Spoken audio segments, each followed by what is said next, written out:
mais sangrentas revoluções das Américas. O período armado da Revolução Mexicana foi de 1910 a 1920 e deixou cerca de 1 milhão de mortos e exilados. Homens, mulheres, crianças, camponeses, operários, militares, burgueses, fazendeiros, políticos, todos lutaram contra e a favor de um poder central que criaria o país que conhecemos hoje. Revolução Mexicana. A Revolução Mexicana começou como uma proposta de mudança política, mas essa revolução política logo envolveu outras demandas sociais, relacionadas sobretudo ao principal problema do país, que era a questão agrária. A Revolução Mexicana foi a primeira revolução social do século XX e que só pôde ser entendida a partir da experiência, por exemplo, da Revolução Russa. Era uma perspectiva geral, global, daquilo que se imaginava ser o despertar de uma nova era.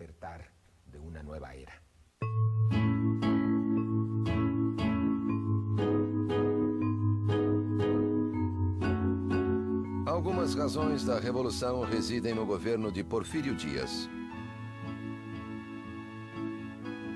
Esse general do exército mexicano foi candidato à presidência 2 vezes, em 1867 e 1871.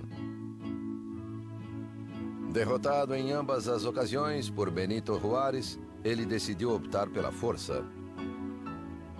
Fracassou na primeira tentativa em 1871, mas em 1876 conseguiu tomar o poder. Assim, deu início a um novo período da história mexicana chamado Porfiriato, que duraria mais de 30 anos. A ditadura de Porfírio Díaz foi um fenômeno degenerativo, pois cada vez mais e mais se consolidava não só um poder unipessoal, piramidal, como também uma série de situações de exploração e abuso vinculadas a essa estrutura de poder. Porfírio Díaz governou o país ajudado por um grupo de políticos que o povo chamava de cientistas, por recorrerem a métodos racionais para a administração. Esse grupo possuía uma ideologia oposta à dos militares, que haviam ajudado Díaz a tomar o poder. Porfírio Díaz percebeu que para modernizar o país, para inseri-lo com êxito na economia mundial, era necessário outro tipo de pessoa, ou seja, pessoas cultas. Foi um grupo de políticos civis que hoje se chamariam tecnocratas, que conseguiu chegar até uma modernização que foi muito desigual e injusta socialmente, mas muito eficaz econômica e politicamente.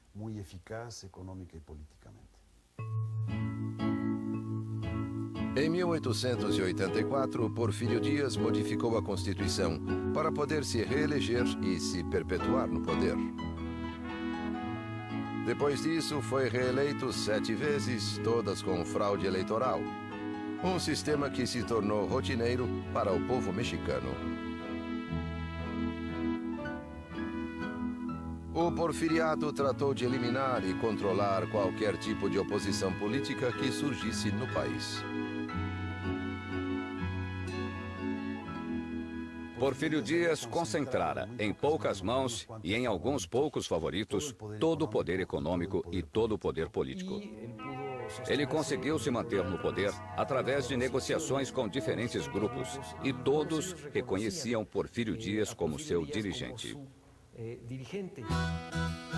Durante os 30 anos de governo, Porfírio Díaz conseguiu tornar o México um dos países com maior taxa de crescimento, graças à ajuda dos cientistas. A população passou de 9 milhões para mais de 15 milhões de habitantes. As exportações aumentaram 6 vezes. E o governo conseguiu cancelar a dívida que o México tinha com os Estados Unidos. Porfírio Dias, em seus 32 anos de governo, promoveu o desenvolvimento econômico, criou um mercado interno, mas isso não se traduziu, não se desdobrou em bem-estar para o resto da população. Então, o que havia era um pequeno grupo de privilegiados muito rico e um grande país muito pobre.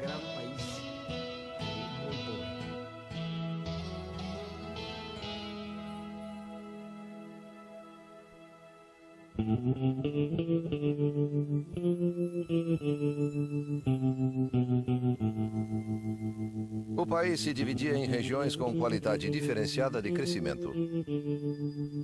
Ao norte, a mineração, que se dedicava a metais preciosos como ouro e prata, expandiu-se com metais não preciosos como o cobre, o chumbo e o zinco. No centro-sul, as indústrias agrícolas e têxteis cresciam bastante. E na região de Yucatán, desenvolvia-se a indústria do sisal. A economia toda crescia devido à chegada de empresas estrangeiras. As ferrovias, impulsionadas pelo capital estrangeiro, estenderam-se por todo o país, principalmente até o norte, onde ficavam as jazidas minerais. Os trilhos chegavam aos portos e, em alguns casos, cruzavam a fronteira dos Estados Unidos, um dos países interessados no México. Deram-se avanços tecnológicos e a mecanização da manufatura beneficiou a indústria agrária. Assim, as fazendas cresceram em tamanho e população. Devido à lei de desamortização das terras, as comunidades indígenas perdiam seus campos, que eram comprados a um preço muito baixo pelas fazendas. Assim, os camponeses tiveram de migrar para outras regiões para conseguir emprego ou então trabalhar para os fazendeiros em troca de casa e comida.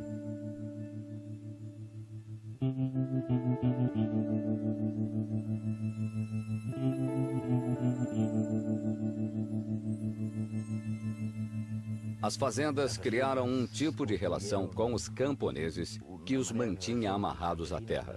As lojas das fazendas lhes vendiam a preços fixos e a crédito de tal maneira que forçavam uma estrutura de alto consumo. O direito de greve não existia. Os trabalhadores eram perseguidos. Havia censura. A liberdade de imprensa era questionada. Não havia nenhum espaço para a dissidência política. Era uma sociedade sem oxigênio.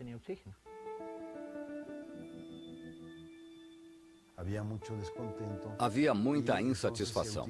E então se empregou muito um grupo armado chamado Os Rurais, uma polícia específica para o campo. Sempre que um fazendeiro se queixava de que havia um camponês rebelde, vinham os rurais, prendiam-no e levavam-no como soldado.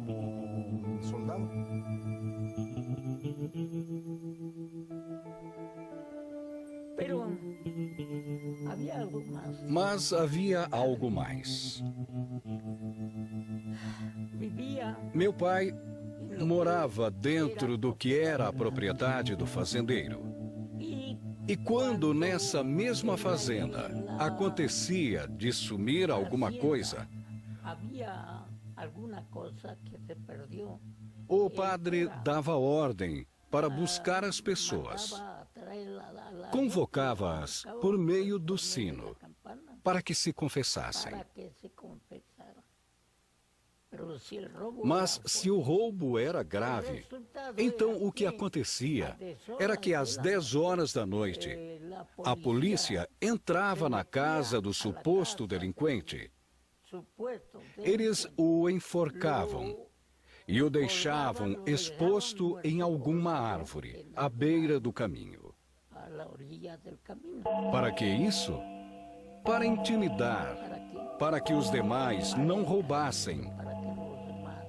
Era uma forma de domínio da mente para que o povo estivesse sempre com medo.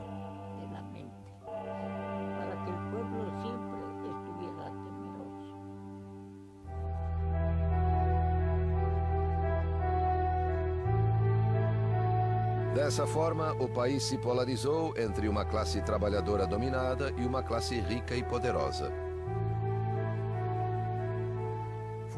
Fundamentalmente, as características de subordinação, escravidão, as condições de salário e de trabalho intoleráveis mostram o caldo de cultura que era o porfiriato para uma resposta revolucionária a uma situação insustentável no interior do país.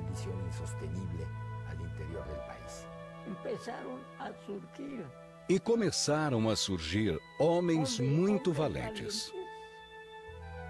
Foi o grande início da insatisfação generalizada. O que foi motivo, ou o que deu motivo, para que se começasse a pensar em um movimento armado.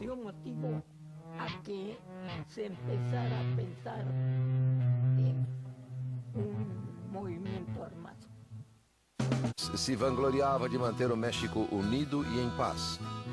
No entanto, um número cada vez maior de mexicanos achava o custo dessa paz alto demais.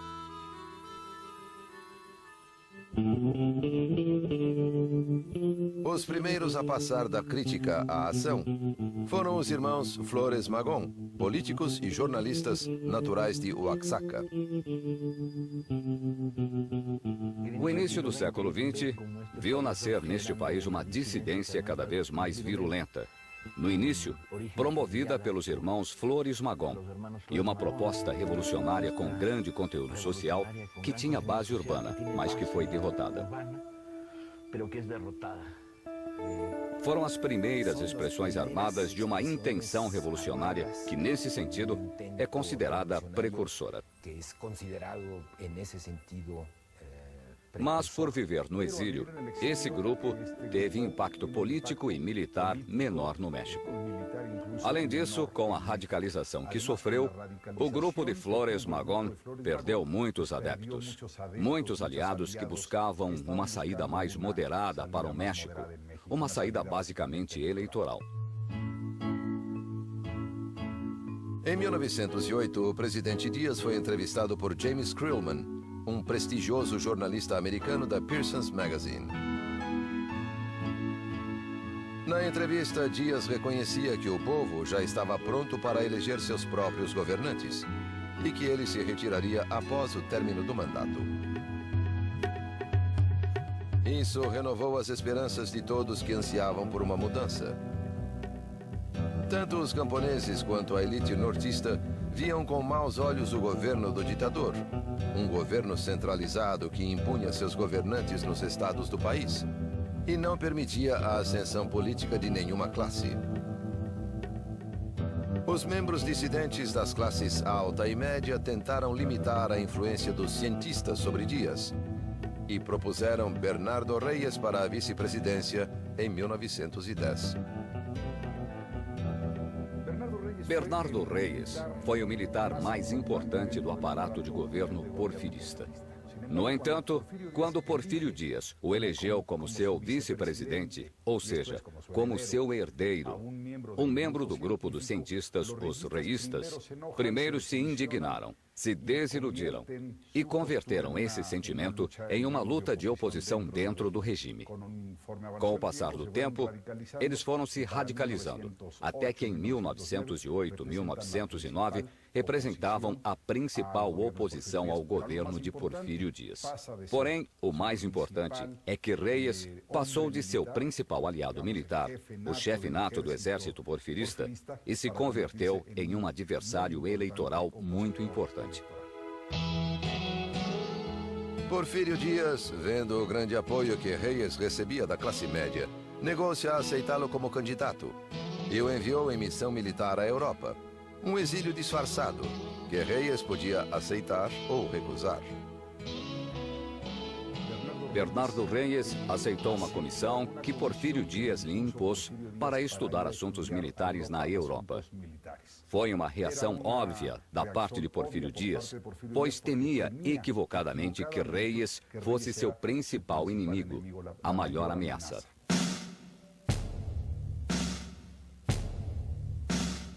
A classe alta e a classe média perderam o ânimo depois desse artifício, mas não por muito tempo. No norte do país, no estado de Coahuila, atendendo ao chamado da elite local e apoiando-se no que a declaração de Dias ao jornalista americano podia conter de verdade, um homem escreveu o livro A Sucessão Presidencial em 1910. Esse homem, Francisco Ignacio Madero, político e empresário agrícola, nascera no seio de uma família abastada. Madero pertencia à família que talvez fosse a mais rica do México e a mais moderna. Possuíam fazendas, mas também tinham indústrias, investimentos financeiros e eram considerados aliados do regime. Então, ninguém teria imaginado que Madero, membro dessa família, poderia se tornar um revolucionário. Francisco El Madero, além de membro dessa família, era um liberal. Estudou na Europa e nos Estados Unidos. Além disso, voltou simpatizando com as correntes espíritas. Então Madero, durante uma experiência mediúnica, escreveu a frase: "Amarás ao próximo como a ti mesmo."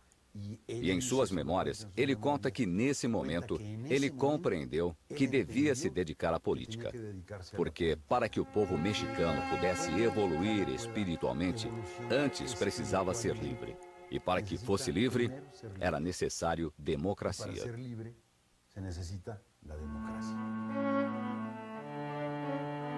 Depois das declarações de Dias e da publicação de seu livro, Madero criou um partido anti-reeleicionista para concorrer com o presidente Dias, que já mudara de ideia e voltara a se candidatar às eleições.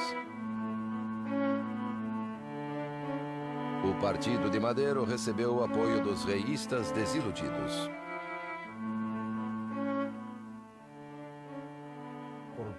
Pela primeira vez, ao longo de mais de 30 anos no poder, Porfírio Dias enfrentou uma oposição autêntica. Isso é muito importante, porque não somente aumentou o número de opositores à reeleição, como surgiram quadros que provinham do setor político, quadros que tinham experiência. Então, deixou de ser um movimento de uma sociedade civil inexperiente, alheia ao processo político. E combinaram viajar por diversos pontos do país, atravessar o território nacional para organizar clubes contrários à reeleição. E entre 1905 e 1909, ele estabeleceu contato com as pessoas independentes de todos os estados. Foi despertando muita simpatia. Madero era uma pessoa de baixa estatura, de voz estridente e, contudo, tinha um forte carisma. Estava sempre acompanhado da esposa. Tinha uma rede de pessoas com as quais trocava cartas, buscando apoio para poder se organizar nacionalmente em 1909. Francisco Madero queria conseguir para seu estado a autonomia local que o governo central negava ao impor os governadores a partir da Cidade do México. Uma vez conquistada a autonomia, Madero pretendia alcançar o poder político. No início, Porfírio Dias pensou que Madero não lhe causaria problemas e que com as eleições fraudadas ganharia facilmente. Mas o adversário continuava conquistando adeptos. E quando passou pela cidade de San Luis Potosí, o governo decidiu prendê-lo sob a acusação de insuflar a rebelião e desacatar as autoridades. Estando na prisão, Madero não poderia ser eleito.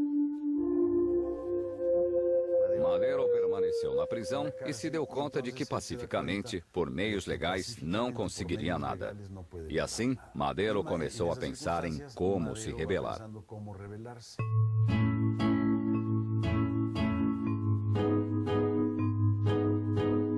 As eleições se deram em 21 de junho de 1910. E Porfírio Dias voltou a se eleger presidente mediante a fraude.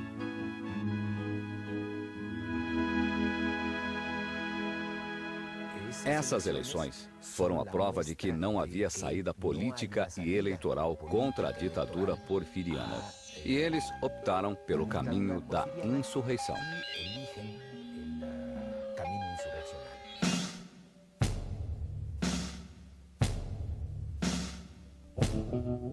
Madero conseguiu escapar da prisão e cruzou a fronteira para se refugiar na cidade de San Antonio, no Texas.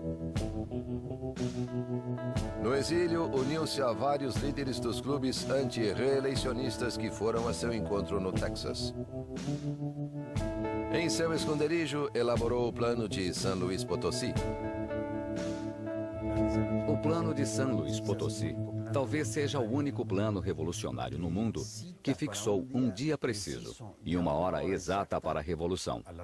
Então, dizia que a revolução começaria no domingo, 20 de novembro, às 6 da tarde, e os locais que estivessem distantes das vias de comunicação começariam um dia antes.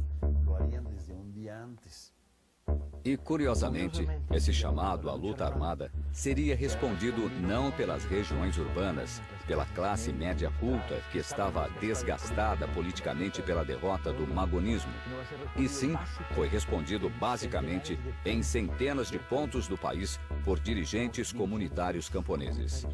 A revolução explodiu em novembro de 1910.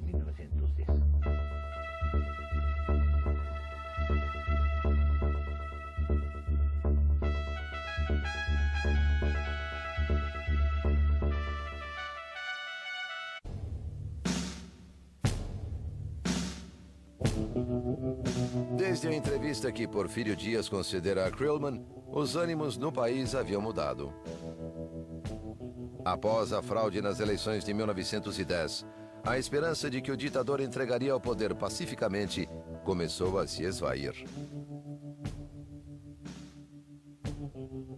Nos Estados Unidos, Francisco Madero enviou cópias do plano de San Luis a todos os clubes políticos anti-reeleicionistas para que juntos conquistassem a vitória. Madero fez um chamado às armas, e quem atendeu o seu chamado não foram seus antigos simpatizantes, os membros do Partido Nacional anti-reeleicionista. Os que aceitaram seu chamado foram grupos rurais concentrados em certa região do país que tinham outros objetivos. Interessava-lhes menos a não reeleição de Porfírio Dias que a obtenção da terra. Vários movimentos que se opunham ao antigo regime aderiram ao plano de San Luis. Entre eles, o grupo de Francisco Pancho Villa e Pascual Orozco, no norte do país, e o grupo de Emiliano Zapata, no centro-sul. Então, podemos dizer que Emiliano Zapata foi um camponês, mas realmente não era um camponês dos mais pobres.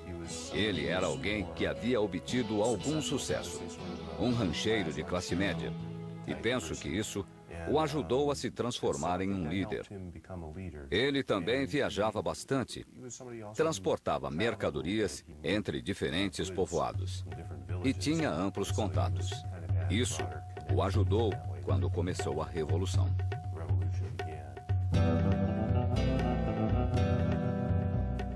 Emiliano Zapata, o caudilho do Sul, foi um dos líderes da Revolução Mexicana. Nasceu em San Miguel Anenecuilco, distrito de Ayala, no estado de Morelos. Já em setembro de 1909, os anciões que compunham o conselho regente de seu povoado haviam admitido que não eram capazes de sair da crise iniciada pela lei de desamortização que havia causado a perda de suas terras. Entregaram o poder a Zapata, que foi eleito presidente da Junta da Defesa das Terras. A partir de então, ele estudou os documentos que garantiam o direito dos povoados às suas terras e se transformou em dirigente agrícola de Morelos.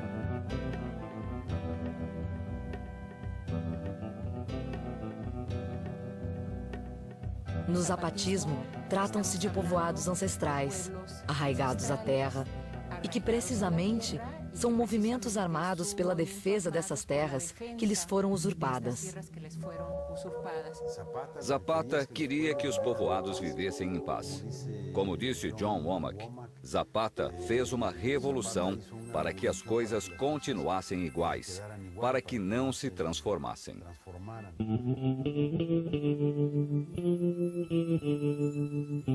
Ao norte do país, no estado de Chihuahua, outra insurreição ganhava corpo sob a liderança de Pascual Orozco e do carismático caudilho Francisco Villa. Os dois líderes tinham origens muito diversas. Pascual Orozco nascera em uma fazenda e se dedicava a transportar metais. Assim, em pouco tempo, conseguiu sua própria mina de ouro. Por outro lado, Francisco Villa, nascido com o nome de Doroteo Arango, teve de sair de sua cidade natal, Durango, para se refugiar em Chihuahua, onde mudou de nome e se dedicou a uma vida dupla. Trabalhava como tropeiro para empresas estrangeiras, mas também praticava o furto de gado, uma atividade que, aos olhos de muitos, não constituía um crime, já que as terras onde o gado pastava haviam sido subtraídas dos camponeses. Villa era um homem que mal sabia escrever. Montava a cavalo, apoiando-se primeiro de um lado, depois de outro, e era capaz de passar horas e horas e horas cavalgando com esse método. Era abstêmio, ao contrário do que se pode pensar, e destruía as adegas quando entrava em um povoado. Gostava de refrescos de morango e ia saboreá-los em El Paso com a elite. Pode imaginar? Era um personagem alto. Nós o imaginamos em preto e branco e achamos que era moreno. Mas era o que no México se chama güero de rancho. Tinha cabelo castanho cacheado. Entrava com suas cartucheiras e dizia: 2 refrescos de morango. Era um personagem singular. Os viístas eram um movimento com maior diversidade social. E era justamente isso que Pancho Villa representava. O zapatismo era um movimento de classe com um objetivo muito mais claro, resumido por terra e liberdade. Pancho Villa nunca escrevia o que queria. Não era tão claro. Os historiadores discutem até que ponto ele queria fazer a reforma agrária. Até que ponto lhe importavam vários aspectos da reforma social. A semelhança era que os dois tinham ligações com as pessoas das classes mais baixas. Ambos eram líderes populares. Na história da Revolução, eles são os que foram mais mitificados, de certo modo. Perto da data marcada no Plano de San Luis, Madero cruzou a fronteira e voltou ao México. Em 20 de novembro, ocorreram vários conflitos em diferentes estados do país, como Chihuahua, Coahuila, Veracruz, Morelos e Guerrero. Foi a faísca que desencadeou a Revolução Mexicana.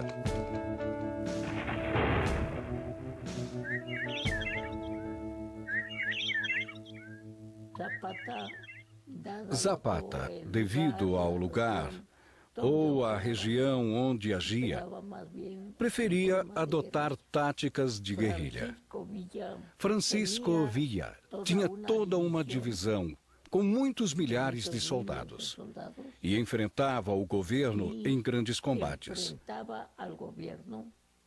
Mas, no fundo, os dois eram representantes das pessoas humildes.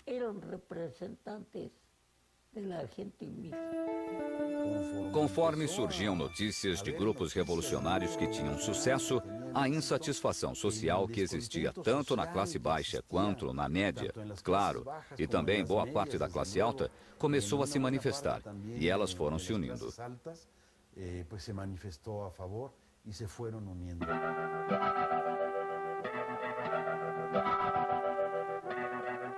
Os zapatistas aderiram ao Plano de San Luis devido à oferta de devolver aos povoados as terras que os fazendeiros haviam usurpado.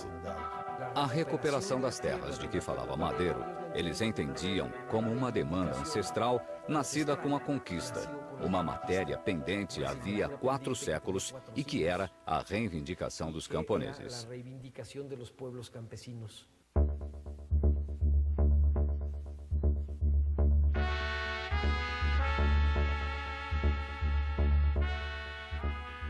Todos os chefes das forças revolucionárias de Morelos se reuniram e nomearam Emiliano Zapata chefe supremo do Movimento Revolucionário do Sul, que depois passou a se chamar Exército Libertador do Sul.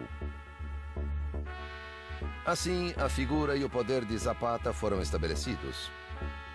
Era o chefe de uma das zonas de guerra mais estratégicas, por estar próximo à Cidade do México, centro do poder político, e por ter acesso às vias de entrada e saída do Distrito Federal.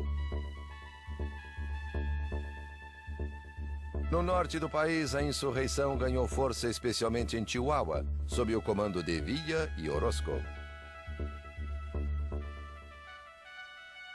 Por onde Villa passava, desmontava as estruturas oligárquicas, ou destruindo-as, como no caso de Chihuahua e Durango, ou as obrigando a pagamentos constantes de direitos de exploração. Sempre com a contradição de que o Norte não podia romper com os Estados Unidos porque eram sua base material. A Revolução no México se deu em um país em que não havia fábricas de munição. Portanto, para dar um tiro, a bala sempre tinha que vir de outro lugar. E assim foi preciso criar uma rede de contrabando. E durante vários momentos houve um bloqueio armamentista. A rede de contrabando era imensa. Durante vários meses, os revolucionários enfrentaram o exército de Díaz, até que Villa e Orozco atacaram e tomaram Ciudad Juárez, contrariando as ordens de Madero. A tomada de Ciudad Juárez foi a batalha mais importante de toda a luta militar antirreeleicionista contra Porfírio Díaz. O destino do país dependia de várias insurreições armadas pequenas, mas de uma só batalha ao norte, no extremo do país, na fronteira. Parece absurdo que uma revolução se definisse na periferia e não no centro, não é mesmo? Mas foi assim.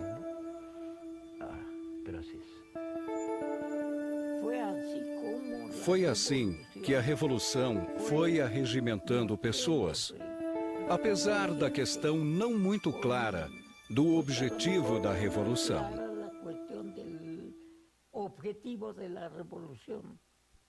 Mas devia-se ao repúdio pela forma com que os fazendeiros e seus capatazes tratavam o povo. Após a tomada de Ciudad Juárez, em pouco tempo os adversários do regime ditatorial conquistaram Chihuahua e Baja Califórnia, regiões do norte do país, e a zona costeira de Veracruz. Os madeiristas começaram uma guerra de guerrilha que aos poucos se tornou uma guerra de concentração. E mesmo que fugissem antes que chegasse o Exército Federal, aos poucos reuniram forças suficientes para travar batalhas com o Exército Federal. Em Torreón, derrotaram-no em 15 de maio. Em Cuautla, derrotaram-no e se aproximaram de Cuernavaca e do Distrito Federal. Haviam tomado Água Prieta, Iguala também, até que o Exército Federal foi totalmente ultrapassado.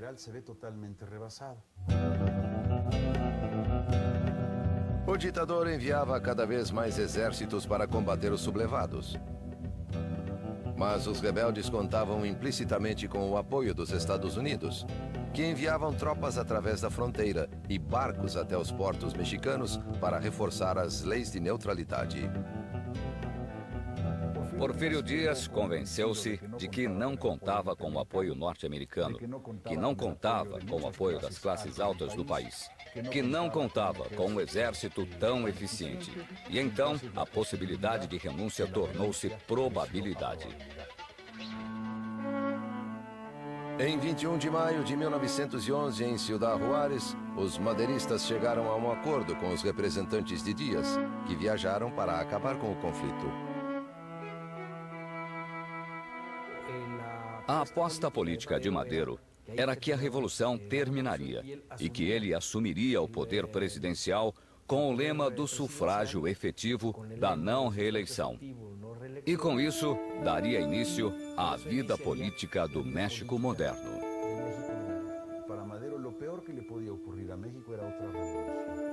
Para Madero, o pior que poderia acontecer com o México seria outra revolução, porque uma revolução sempre é feita por alguém e os revolucionários sempre cobram da pátria seus serviços muito caros. Então, ele não queria uma revolução, e sim uma luta pacífica. Em 25 de maio de 1911, Díaz renunciou. León de la Barra foi nomeado presidente interino, na suposição de que ele pacificaria o país e convocaria eleições. Depois de firmar o pacto e diante de novos distúrbios na cidade do México, Porfírio Díaz embarcou para Paris, onde morreria 4 anos depois. O governo provisório de Francisco León de la Barra, segundo o pacto, iria de maio até novembro de 1911, quando ele convocaria eleições gerais e entregaria o poder. Como era um presidente interino, a lei indicava que tinha como tarefa estabilizar o país politicamente mais uma vez, para poder convocar eleições. Mas ele fez algumas jogadas um pouco estranhas. Madero foi ao estado de Morelos encontrar-se com Zapata, que não queria licenciar suas tropas. E enquanto Zapata e Madero conferenciavam, León de la Barra enviou um grupo do Exército Federal, comandado por Victoriano Huerta, para atacar os zapatistas, esperando que Zapata se sentisse traído e fuzilasse Madero. E desse modo, resolveria o problema.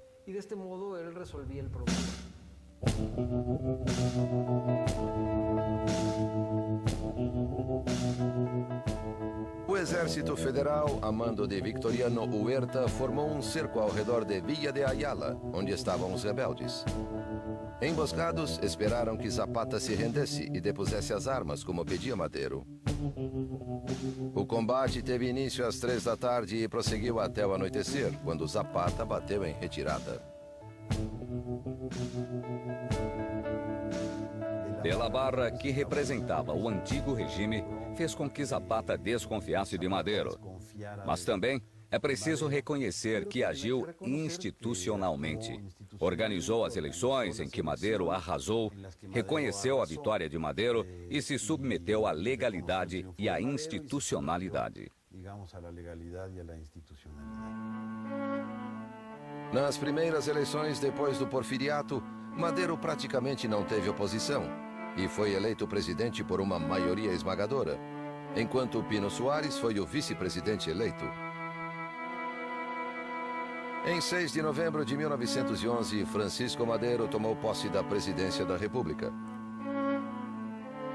Uma de suas primeiras medidas foi decretar uma lei pela qual o presidente, o vice e os governadores dos estados não podiam ser reeleitos.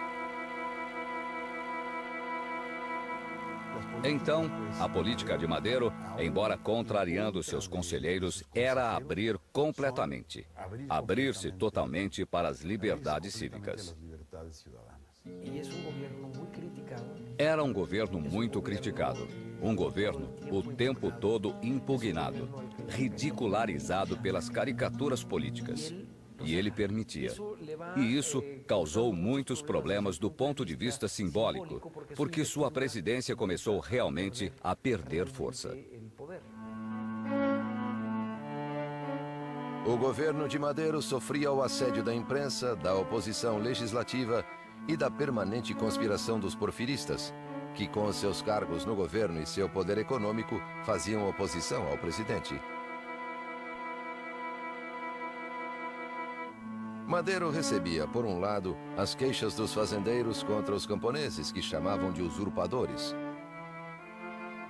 E, por outro lado, as reclamações dos camponeses, encabeçadas pelos antigos líderes dos exércitos revolucionários, principalmente Emiliano Zapata, que pediam, agora mais do que nunca, a autonomia local e o governo de seus estados.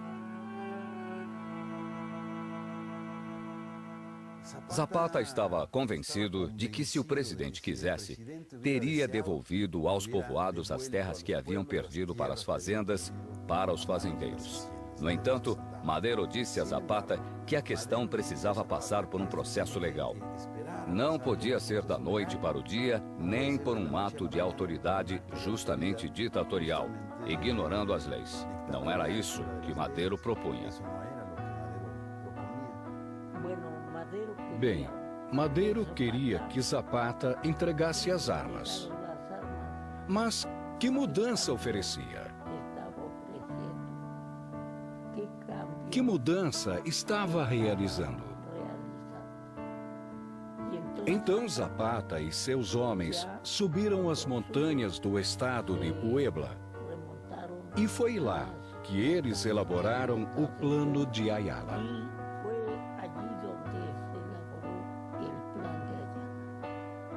Madero não podia satisfazer as demandas que sua própria mobilização havia criado, de maneira que ocorreram novos levantes. O Plano de Ayala é explícito: a terra para quem trabalha. Essa ideia central se tornou mais complexa, envolvendo a recuperação das terras comunitárias, a ruptura com a estrutura das fazendas. Ao mesmo tempo, no norte, houve uma revolta estranha, em que se uniam as reivindicações agrárias com os grupos da velha oligarquia, que se reorganizavam e resistiam, chefiados por Pascual Orozco.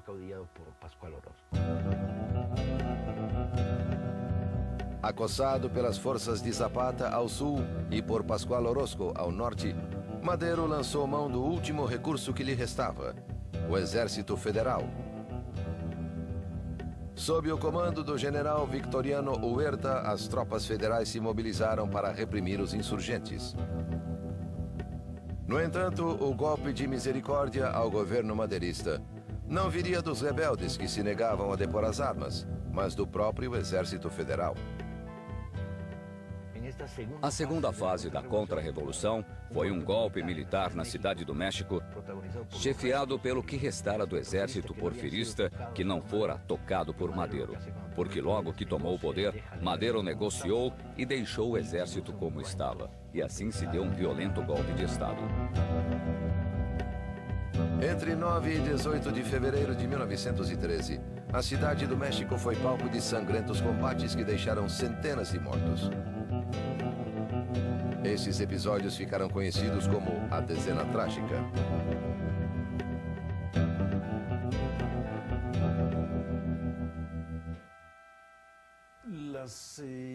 As forças que apoiavam a rebelião de Bernardo Reyes tomaram a Citadela, um lugar onde havia instalações militares no centro da Cidade do México, na assim chamada Dezena Trágica.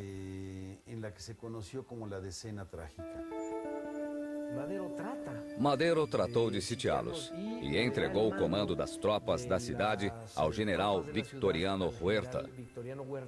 Mas esse general, através da embaixada americana, entrou em conluio com os rebeldes, aprisionou o presidente Madero com uma jogada política e o obrigou a renunciar. Com a renúncia, Huerta tomou o poder. Do ponto de vista legal, era tudo aceitável, mas, na verdade, fora um golpe de Estado. O presidente Madero e o vice Pino Suárez estavam presos, esperando que o Huerta decidisse o que fazer com eles. Na noite de 22 de fevereiro de 1913, as tropas do exército iniciaram a transferência dos prisioneiros para o cárcere do Distrito Federal. No caminho, os militares simularam um ataque e aproveitaram a ocasião para fuzilar Madero e Suárez.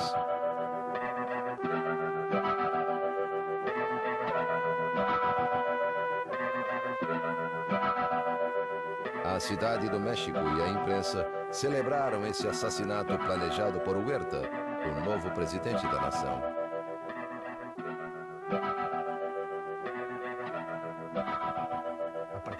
A partir de então, surgiu uma nova experiência revolucionária.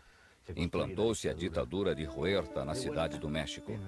E o velho madeirismo foi evoluindo e se construindo contra Huerta. Aí sim, o sangue correu de maneira terrível.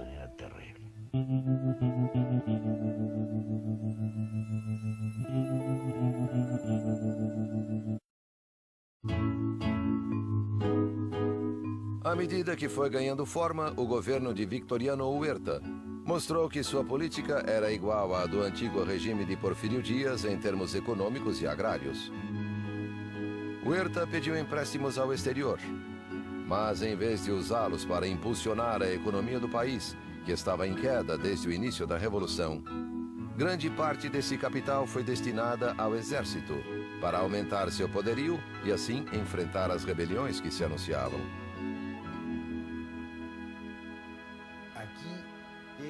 Foi nesse momento que surgiram as concentrações e as organizações que se tornariam paradigmáticas. As imagens da Revolução Mexicana, os grandes comboios ferroviários em cujo alto iam os revolucionários acompanhados de suas mulheres, as adelitas, como eram chamadas. São dessa etapa. Formaram-se grandes corpos de exército. E então houve grandes batalhas, grandes combates. E é por isso que a segunda etapa armada da Revolução Mexicana é muitíssimo mais violenta que a primeira.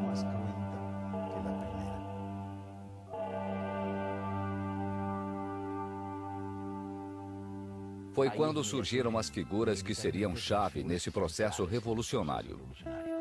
Um obscuro governador em Coahuila, Venustiano Carranza, um dos poucos governadores que mantiveram a legalidade madeirista. Villa, em Chihuahua, que se tornou a força hegemônica, reunindo dezenas de guerrilhas. Álvaro Obregón e a pequena burguesia sonorense com uma ampla frente de classes. E essas forças começaram a avançar militarmente contra o velho exército, agora da ditadura, na fase mais violenta da Revolução.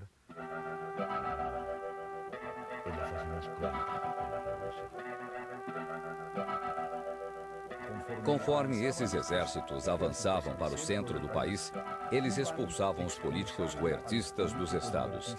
E também derrubavam as elites regionais e estabeleciam novos pactos com a classe média e com setores populares. Então, era uma luta, por um lado, contra o exército de Huerta, mas também era uma luta contra elites locais e contra um aparato político regional em todos esses âmbitos.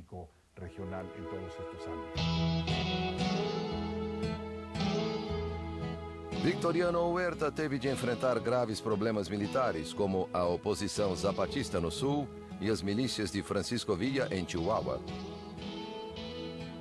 No noroeste do país, o governador de Coahuila, Venustiano Carranza, ganhava cada vez mais importância entre os revolucionários.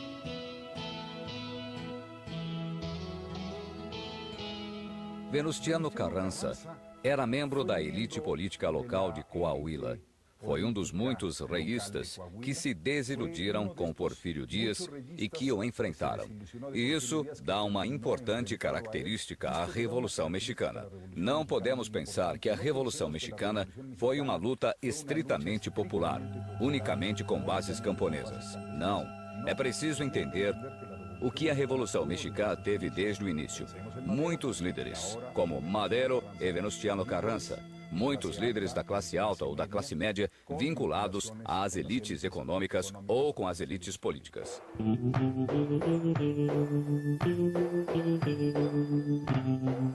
A partir do estado de Morelos, Zapata trocava cartas com Villa para organizar a derrota de Huerta. Venustiano Carranza tratava de organizar o exército revolucionário, embora receoso dos outros caudilhos. Venustiano Carranza lançou o Plano de Guadalupe para combater Victoriano Huerta e retornar à ordem constitucional. Por isso, se chamavam constitucionalistas. Em torno de Venustiano Carranza se reuniram vários caudilhos regionais, alguns de muito prestígio, como Pancho Villa, e também homens de grande clareza política, tanto do centro como do que se passou a chamar de esquerdas. E formaram um grupo político no qual Venustiano Carranza era o principal chefe.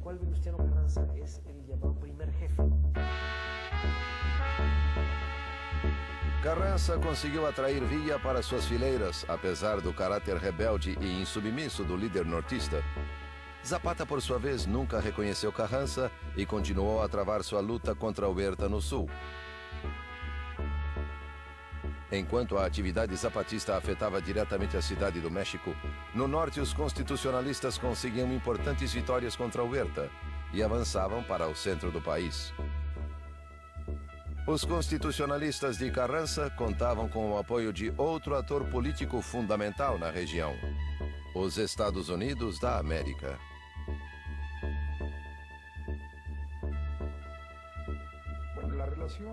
A relação de Venustiano Carranza com os Estados Unidos variou ao longo dos anos. Em um primeiro momento, em 1913, os Estados Unidos viam Venustiano Carranza como líder de um movimento que controlava política, social e militarmente o norte do país. E no norte do país estavam concentrados os investimentos norte-americanos. Os Estados Unidos preferiam negociar com um revolucionário de perfil mais moderado, com experiência política, com certa legitimidade, como Venustiano Carranza, a negociar com revolucionários mais populares e imprevisíveis em certo sentido, como Pancho Villa ou Emiliano Zapata, com quem os Estados Unidos tinham poucos elos, pois não havia fronteira e investimentos americanos na região de Morelos. Com o pretexto de um conflito armado entre forças huertistas e norte-americanas que vigiavam a região petroleira de Tampico, o presidente dos Estados Unidos, Woodrow Wilson, ordenou a ocupação do porto de Veracruz, o que se deu em 21 de abril de 1914, quando uma numerosa frota atacou e invadiu essa cidade portuária. As tropas federais fugiram 10 minutos depois do início do bombardeio. A invasão norte-americana de Veracruz se deu em abril de 1914 e teve vários objetivos. Primeiro, os Estados Unidos sabiam perfeitamente que cresciam as diferenças entre Venustiano Carranza e Francisco Villa. Para os americanos, o risco era que o enfrentamento entre Villa e Carranza aumentasse de tal maneira que ou começaria uma guerra entre eles ou simplesmente Villa decidiria não participar da revolução contra Huerta. Qualquer uma das possibilidades resultaria na permanência de Huerta no poder por mais tempo. Um segundo elemento era que os Estados Unidos sabiam perfeitamente que também chegavam armas da Europa para o governo de Huerta. Então, decidiram impedir a chegada dessas armas para depois dizer: nós também colaboramos para a derrota do huertismo e para a instalação do novo governo. E, portanto, temos direito de exigir concessões. Pensavam em seus investimentos e na futura política petroleira.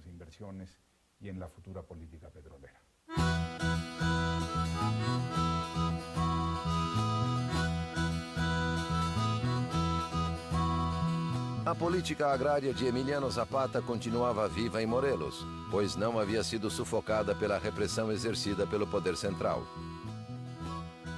Ao mesmo tempo, Pancho Villa e sua divisão do norte intensificavam as ações armadas.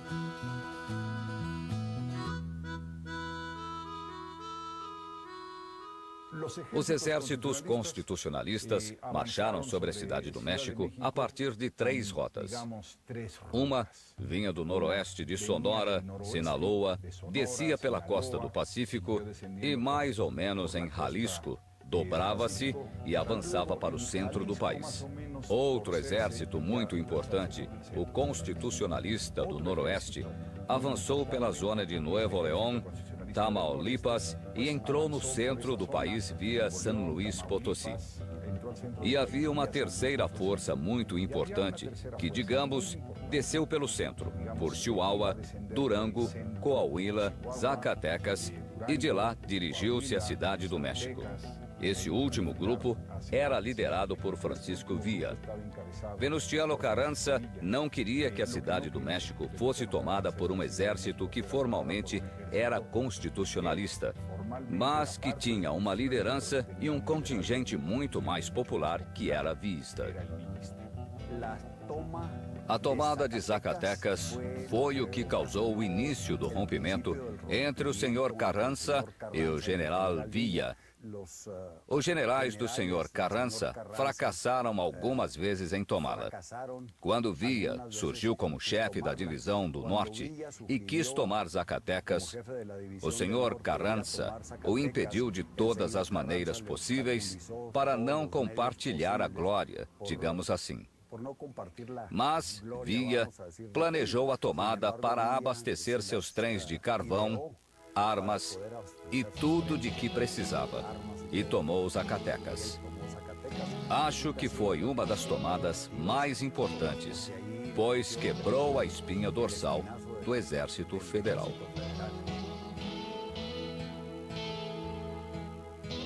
Apesar das dissidências e desconfianças que existiam entre os diferentes líderes revolucionários, as ações convergentes dos exércitos de Carranza e Villa no norte e das guerrilhas zapatistas no sul acabaram encurralando o governo de Huerta, que finalmente fugiu em 14 de julho de 1914. Carranza marchou sobre a cidade do México e em 20 de agosto os constitucionalistas ocuparam a cidade e deram início a uma nova etapa do processo revolucionário.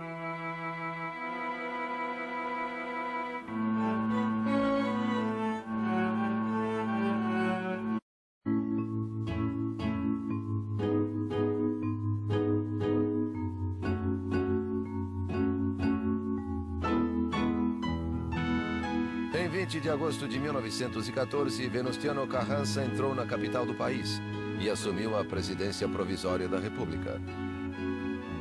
Assim, cumpria-se o plano de Guadalupe e aparentemente terminava a guerra. No dia seguinte, Carranza enviou o general Álvaro Obregón a Chihuahua para negociar com Pancho Villa o reconhecimento de seu governo. Com os zapatistas, assumiu uma posição semelhante à de Madero. Exigiu submissão incondicional.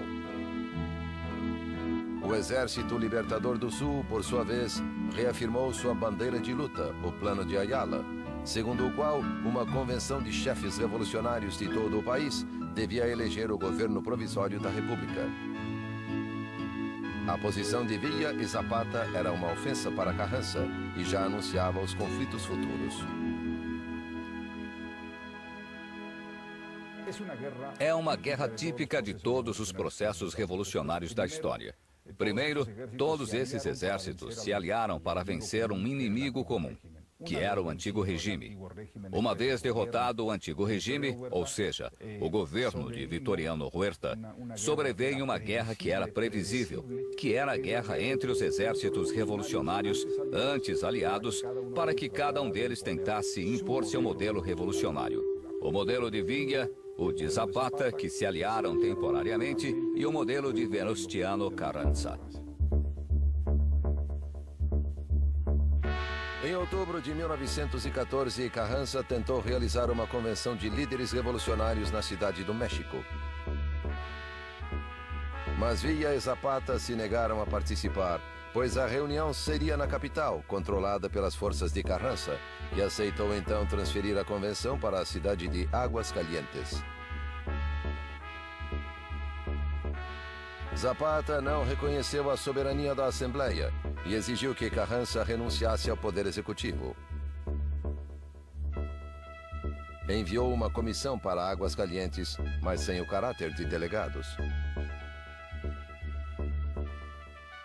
Havia um setor da Convenção de Revolucionários da Classe Média, de políticos profissionais e de políticos revolucionários. A eles foi atribuído formalmente o poder executivo da Convenção. Mas suas relações, suas semelhanças com Zapata e Villa eram mínimas e, portanto, estavam condenados a uma rápida separação. Quando o plano de Ayala foi aprovado em Águas Calientes, o carrancismo passou por um momento difícil. Carranza e Obregón viram na Assembleia que eles mesmos haviam convocado como suas propostas não encontravam eco. Aumentava a força dos setores mais radicais da Revolução, cimentada pela unidade, embora frágil, entre Villa e Zapata, os líderes dos exércitos revolucionários do Norte e do Sul. Derrotados na convenção, Carranza e Obregón abandonaram a capital e fugiram para Veracruz. Na Convenção Revolucionária, decidiu-se que alguém precisava se encarregar do poder executivo.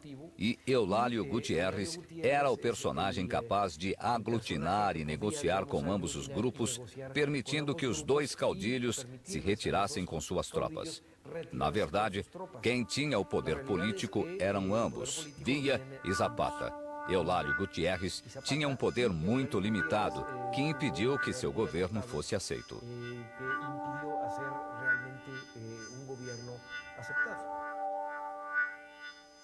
O período que vai de junho a dezembro de 1914 são meses interessantíssimos na Cidade do México, porque ao longo desses 4 ou 5 meses, a cidade passava temporadas nas mãos dos constitucionalistas, depois vieram os exércitos da Convenção, com Villa e Zapata.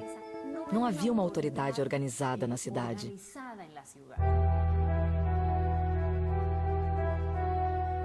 No final de novembro de 1914, as forças zapatistas ocuparam os bairros ao sul da capital e chegaram até o Palácio Nacional, enquanto as tropas de Villa se instalavam nos seus arredores.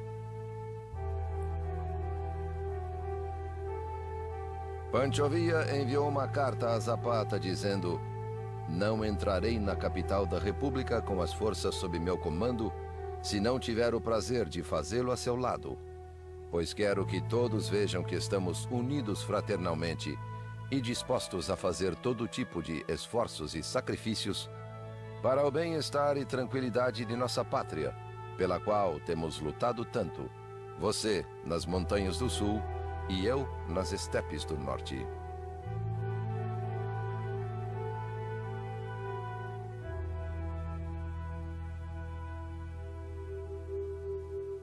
Na Cidade do México, o novo presidente provisório Eulálio Gutierrez assumia o poder. Mas outra cena chamava muito mais a atenção.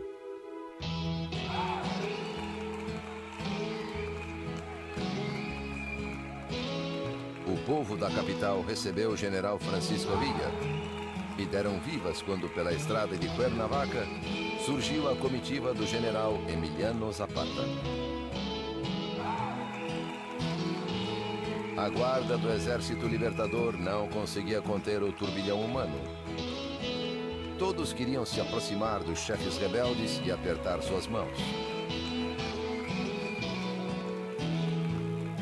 Os dois líderes se reuniram no Palácio de Xochimilco ao meio-dia de 4 de dezembro de 1914.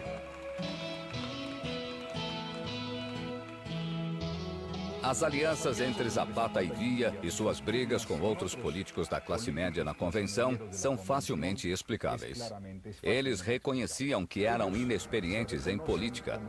Encontraram-se nos arredores da Cidade do México no final de 1914 e a conversa foi impressionante. Disseram que preferiam ficar nos acampamentos. Preferiam a vida revolucionária. Chegaram a dizer que não gostavam de andar em plataformas sobre as calçadas. Queriam dizer de modo metafórico que não estavam capacitados para organizar um governo. Quando Villa e Zapata entraram na Cidade do México, tiraram essa fotografia tão famosa na cadeira presidencial. Não sabiam o que fazer com ela e foram embora. Zapata para Morelos e Villa com seus exércitos. Houve um acúmulo de acidentes nos processos históricos que não torna simples o motivo de não quererem o poder. Quando sentaram na cadeira presidencial, foi para rir e zombar dela, daquele símbolo do poder. Mas aquela não era a cadeira presidencial. Era uma poltrona, parte da velha tradição das poltronas dos palácios que começaram com o Império. Zapata e Villa podiam ter sido dois grandes governantes. Não havia ambição neles, ambição pessoal.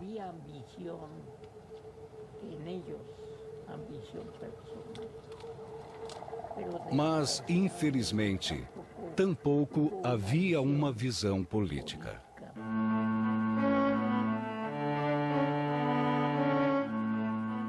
Apesar de eleito com o apoio de Villa, Eulálio Gutiérrez deu início a uma nova traição, ao conspirar a favor de Carranza e Obregón. Quando soube da situação, Villa voltou à capital e expulsou o presidente Gutiérrez, poucas semanas depois que este assumiu o poder. No início de 1915, parecia que Villa e Zapata haviam vencido a disputa.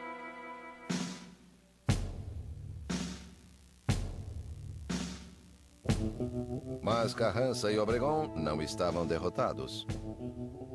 Em Veracruz, construíam um poderoso exército e preparavam o contra-ataque. Teve início a penúltima fase da Revolução Mexicana, a dos convencionistas contra os constitucionalistas, ou de Villa e Zapata contra Carranza, para simplificar.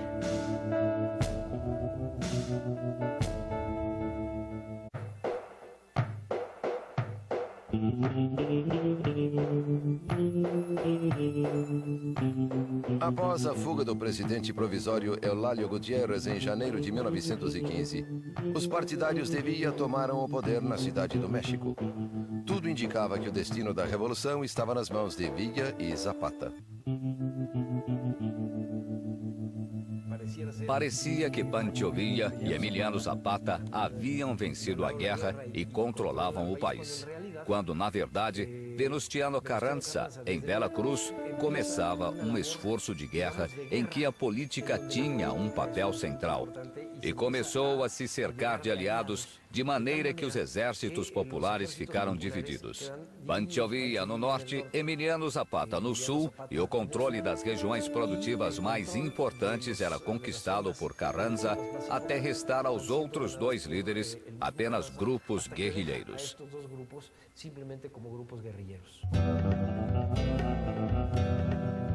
O principal general de Carranza, Álvaro Obregón, iniciou uma campanha no norte do país, com o objetivo de destruir o exército de Villa.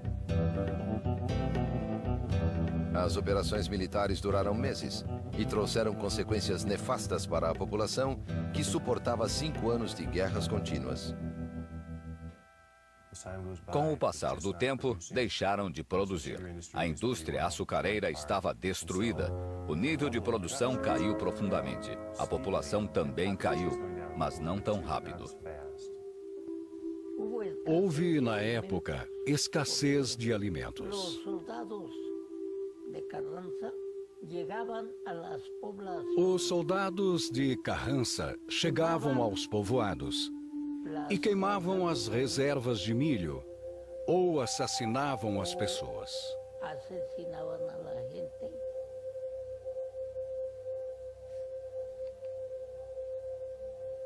Foi realmente um grande sofrimento para o povo. Grande sofrimento para o povo.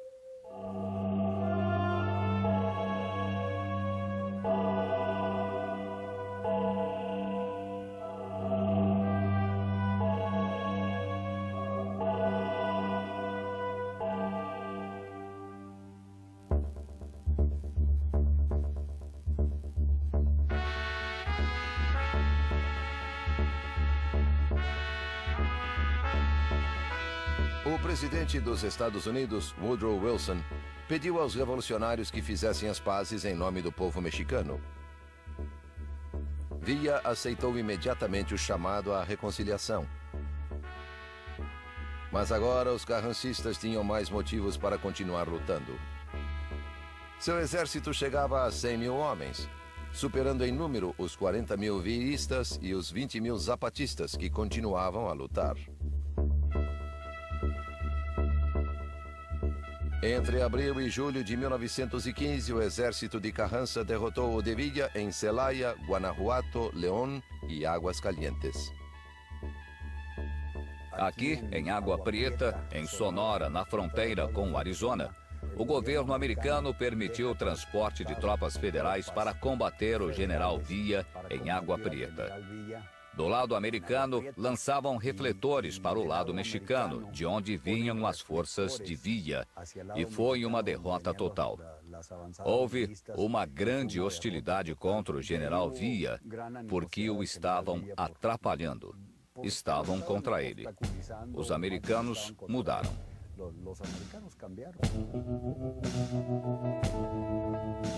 Carranza havia conquistado o poder e, com o apoio do governo americano, convidou os partidários de Villa e de Zapata a se unirem sob sua autoridade. Ambos os líderes se negaram a depor as armas e a luta continuou. Ao mesmo tempo, Carranza publicou seu programa de governo, que propunha, além da restituição de seu poder como presidente, algumas reformas agrárias que até então o carrancismo havia ignorado. Então, nesse momento, Carranza abandonou sua postura de não atender às questões sociais até o triunfo da Revolução e começou a legislar sobre questões relacionadas com os conflitos sociais.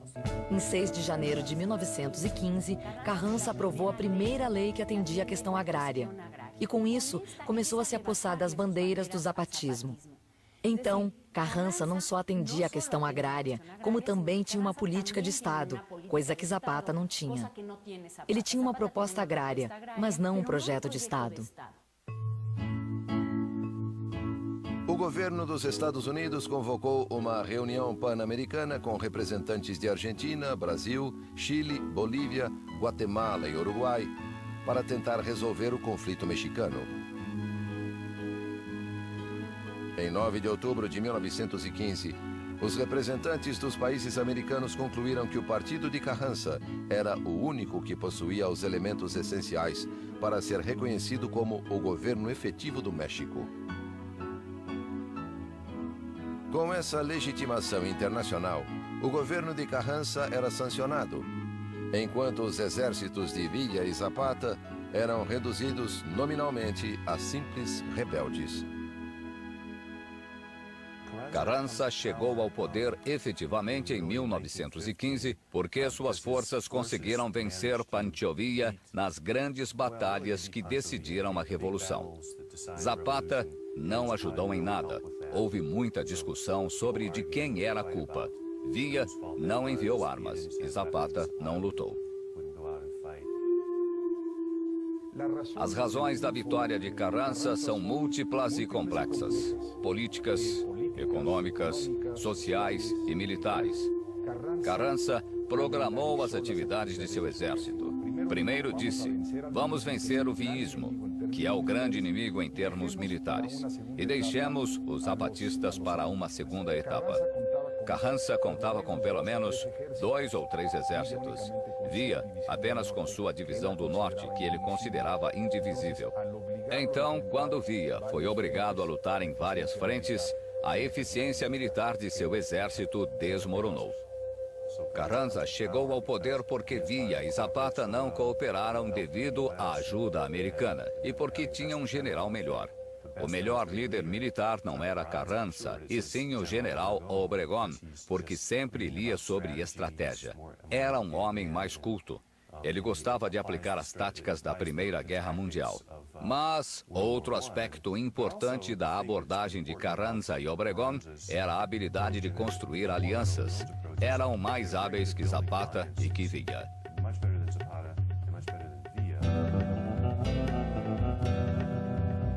Com respaldo internacional e superioridade militar, Carranza abrira o caminho até a capital e a presidência. Villa ainda se negava a entregar as armas. Acusava Carranza de vender o México aos Estados Unidos. As forças carrancistas continuaram combatendo Villa, que dissolveu seu exército e o transformou em guerrilhas. Villa, na fase guerrilheira, era mais radical em relação aos Estados Unidos e dizia: vamos abrir uma vala de 500 metros para que eles não entrem e vamos cortar o telégrafo para que não se comuniquem conosco. Por isso, Villa se tornou um monstro de que os americanos precisavam para justificar sua política externa.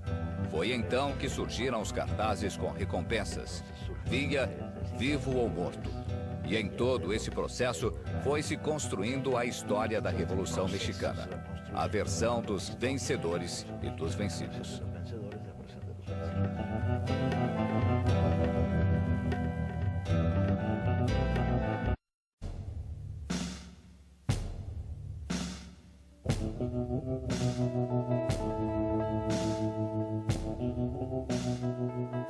No final de 1916, Carranza organizou uma convenção para reformar a Constituição, com o fim de legitimar seu mandato.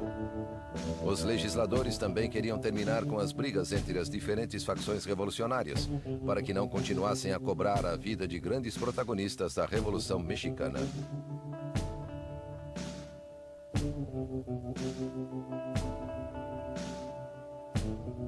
A importância da Constituição de 1917 para o México foi central porque se converteu no projeto nacional do país durante todo o século XX. A Constituição de 1917 é a Carta Magna. Foi discutida por vários grupos alinhados com Carranza, mas que traduziam os interesses das distintas facções revolucionárias. Los intereses de las distintas facciones revolucionarias. Foi onde se sancionou o direito à terra, o direito ao trabalho e as condições dignas de trabalho, e o direito a uma educação laica e gratuita. Era esse o projeto de um Estado que, além de ser democrático e com liberdades individuais, também fosse justo socialmente.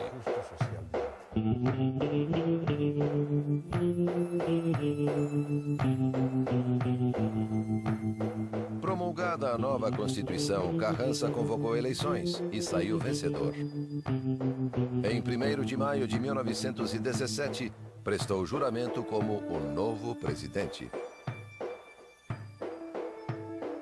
Embora o artigo 27 da nova Constituição contemplasse as reivindicações dos camponeses em relação à terra, e apesar de Carranza ter se comprometido com o problema do campo, seu governo não levou adiante a reforma agrária exigida por Villa e Zapata.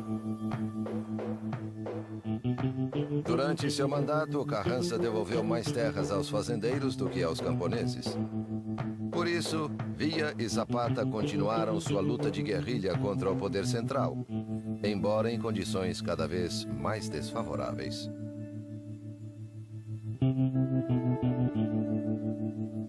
Zapata estava desesperado porque seu movimento sofrera um duro golpe e durante anos ele buscou aliados onde pudesse encontrá-los. Não era exigente, pois estava perdendo e precisava de ajuda. E nesse contexto, um dos possíveis candidatos à sucessão de Carranza na presidência era Pablo González, o encarregado de perseguir Zapata no estado de Morelos. Pablo González tinha um subordinado que se chamava Jesús Guajardo, que fingiu rebelar-se contra Carranza para ir ao norte, buscar armas e apoiar Zapata. Zapata não sabia o que fazer. Alguns de seus homens diziam para não fazer nada. Outros, que por estarem em um momento de debilidade, diziam que um aliado assim cairia muito bem. Então, decidiu entrar em acordo com ele e combinaram um encontro na fazenda de Chinameca para combinar os últimos detalhes dessa aliança. Zapata foi confiante à fazenda. Quando estava chegando, soldados postados em todos os lados dispararam contra ele e o assassinaram à traição.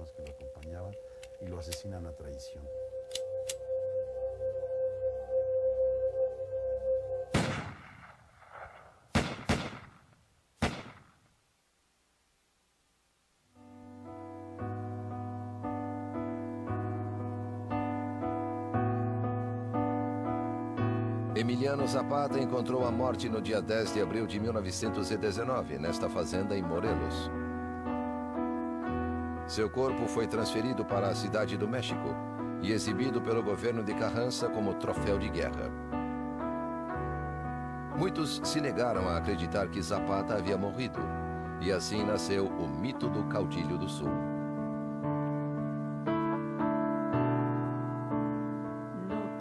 Não tem a menor importância esclarecer quem morreu. Se Zapata, o verdadeiro Zapata, ou alguém que tomou seu lugar. Eu digo isso pelo seguinte motivo, porque para o povo do México, para o povo de Morelos, a grandeza de Zapata está acima, muito acima, de detalhes históricos. Muy por encima de detalles históricos. Mas o problema mais grave de Carranza era a eleição de seu sucessor. O general Álvaro Obregón, que durante a Revolução esteve muito próximo do presidente, afastou-se do governo de Carranza e construiu uma fortuna com a exportação de produtos para preparar sua campanha eleitoral à presidência em 1920. Quando Carranza deixou claro sua intenção de apoiar outro candidato, Obregón liderou uma revolta militar que forçou Carranza a fugir da capital.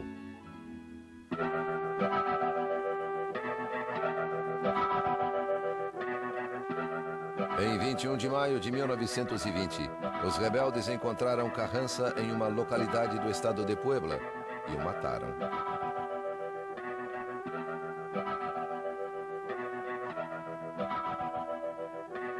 Dessa forma, Álvaro Obregón tomou o poder.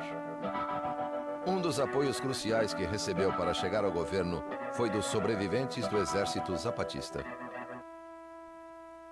Os distintos grupos armados zapatistas começaram a negociar com Álvaro Obregón, de maneira que, quando da queda de Carranza, eles apoiaram Obregón e entraram com ele na cidade do México.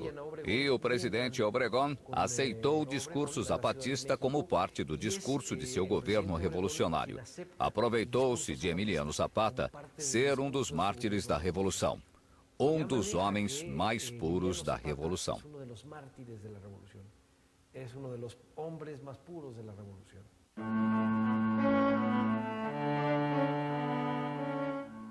Álvaro Obregón governou de 1920 a 1924. Durante seu governo, realizou um expurgo e mandou assassinar pelo menos uma dúzia de chefes revolucionários, garantindo assim a pacificação do Estado.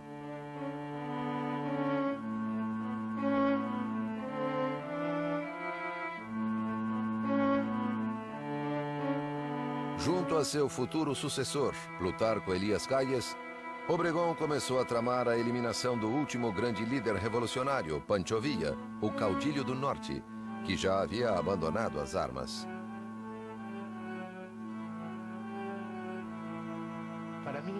Em 1923, Villa, escondido em uma fazenda em Canutillo, para onde fora depois de abandonar a luta armada, representava para Obregón e Calles um problema e um perigo. As eleições estavam próximas. Duas candidaturas se enfrentariam. A mais progressista de Huerta. A chance de que Villa se aliasse a essa candidatura e voltasse a ser o temido caudilho militar que já fora, os preocupava muito.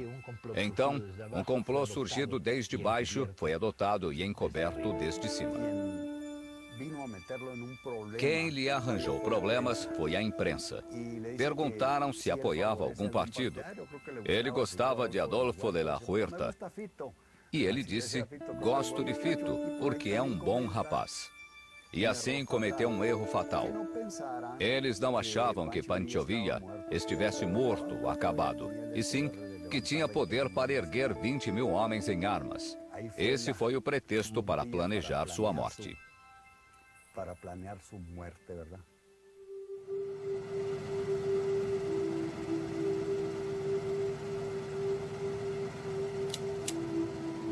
Por meio de uma emboscada organizada pela polícia secreta, Obregón mandou matar Pancho Villa a tiros. Era a tarde do dia 20 de julho de 1923.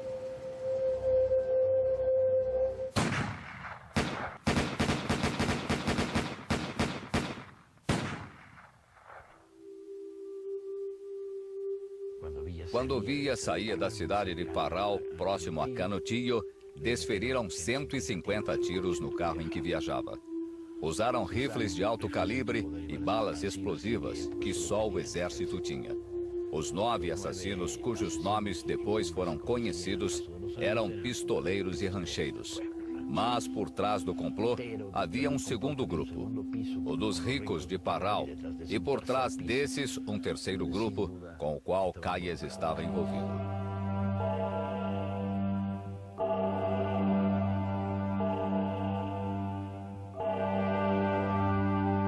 Com o desaparecimento físico dos grandes caudilhos, a revolução em 1923 estava esgotada. Houve a tentativa da rebelião de la Huertista de 23, uma tentativa confusa que misturava forças conservadoras e reacionárias, mas que foi derrotada. No momento em que esse processo culminou, o saldo da Revolução Mexicana era de 1 milhão de mortos. Uma constituição mais ou menos progressista, mas também uma vitória das forças conservadoras do espectro revolucionário e uma sensação de que a revolução não chegara onde devia ter chegado e não havia cumprido o programa que havia abraçado.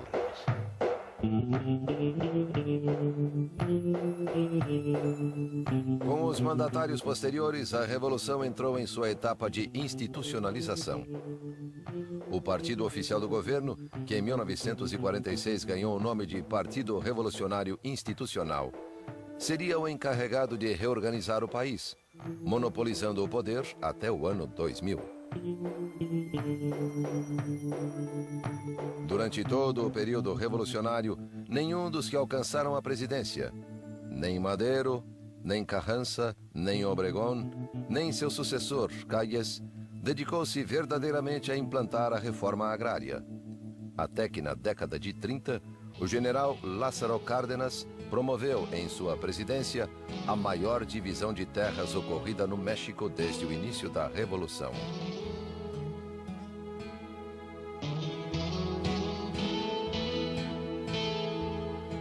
Depois de assassinados, os antigos caudilhos revolucionários, como Emiliano Zapata e Francisco Villa, se transformaram primeiro em mitos e depois em heróis nacionais da grande família revolucionária, utilizados pelo Estado para obter coesão social e identidade nacional.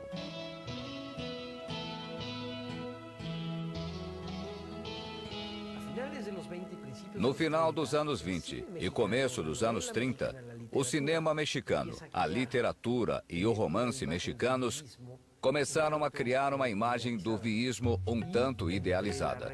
Entre a realidade da memória do viísmo e essa imagem que a literatura e a cinematografia vêm criando, foram construindo o pedestal sobre o qual, em seguida, colocaram Pancho Villa, ao contrário de Emiliano Zapata, pois ele sim teve uma aceitação como um herói puro desde muito cedo.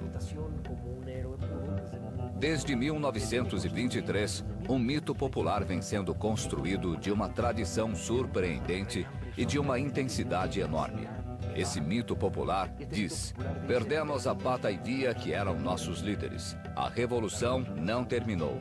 Cada vez que o patrão olha feio para alguém, vem Pancho Villa, ele dá uns cascudos, lhe mete 6 tiros e fica tudo bem. Essa é a estrutura do mito de que sociedades como as nossas necessitam para se defender dos horrores, dos fantasmas e das misérias que vivemos. Não é gratuito, eles estão aí porque merecem.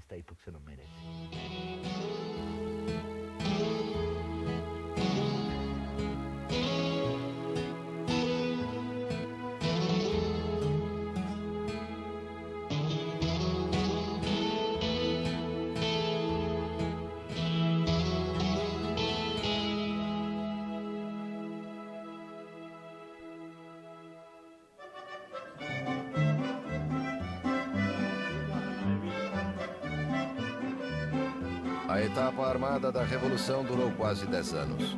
A perda de vidas humanas alcançou cifras enormes. Entre 1,5 milhão e 3 milhões de pessoas, incluindo baixas em combate, desaparecidos e mortos devido à fome e doenças. Segundo algumas estimativas, a economia mexicana só começou a se recuperar nos anos 40.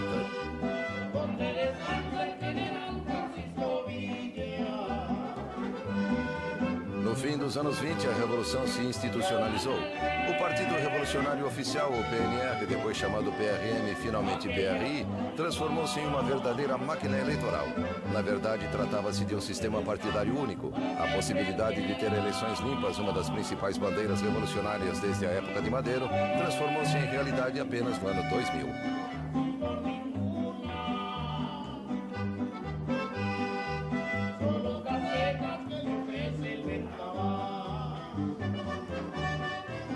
A bandeira zapatista da reforma agrária teve de esperar até a década de 30 com o governo de Lázaro Cárdenas para ser realizada de forma parcial. As desigualdades que continuam marcando a sociedade mexicana até os dias de hoje, no campo e na cidade, sugerem que as ideias de Zapata não perderam sua atualidade e guiam novos movimentos rebeldes, como o Exército Zapatista de Liberação Nacional, surgido em 1994 no estado de Chiapas.